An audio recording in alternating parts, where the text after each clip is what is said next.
Hello everyone, నేను మీ బుజ్జి పాణ్య. Welcome back to Sri moonlight tarot. ఏంటి ఎలా ఉన్నారు? బాగున్నారు? నేను చాలా బాగున్నాను. ఏంటి ఈరోజు రీడింగ్?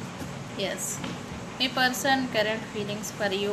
మీ గురించి మీ పర్సన్ కరెంట్ ఫీలింగ్స్ ఎలా ఉన్నాయని చూద్దాం అనుకున్నాను. సో చూసారు.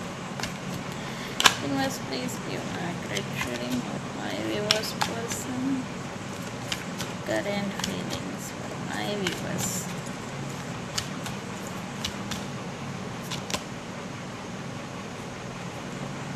Breaking point.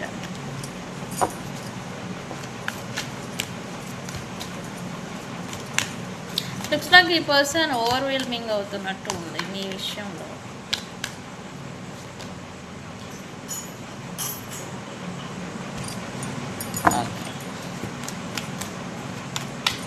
సంథింగ్ రిస్క్ ఏదో మీ విషయంగా చేయాలనేది ఈ పర్సన్ అనుకుంటున్నారు.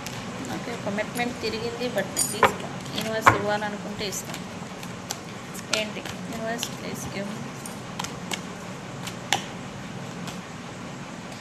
Okay, better of happiness. Yeah, మీ ఇద్దరి మధ్యన ప్రజెంట్ బ్లాకేజెస్ ఏవైతే క్రియేట్ అయినాయో రీసెంట్ పాస్ట్, వాటిని క్లియర్ చేయాలనే ఇంటెన్షన్ ఈ పర్సన్కి ఎక్కువగా ఉండింది. బట్ సంథింగ్ మీ గురించి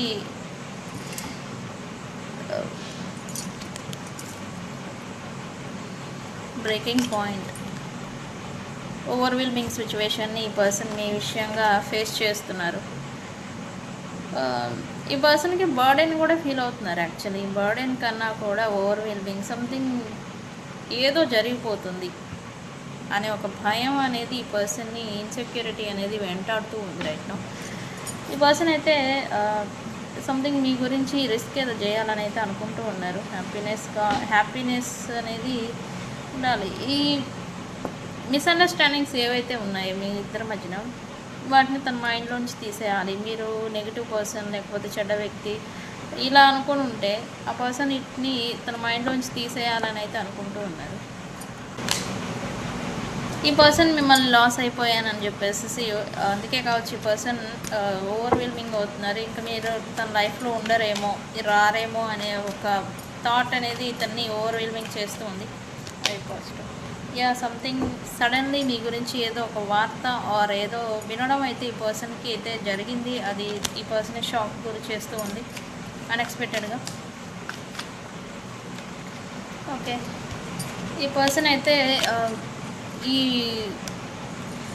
మీ గురించి ఉన్న మిస్అండర్స్టాండింగ్స్ని క్లియర్ చేయాలని అయితే అనుకుంటున్నారు. బట్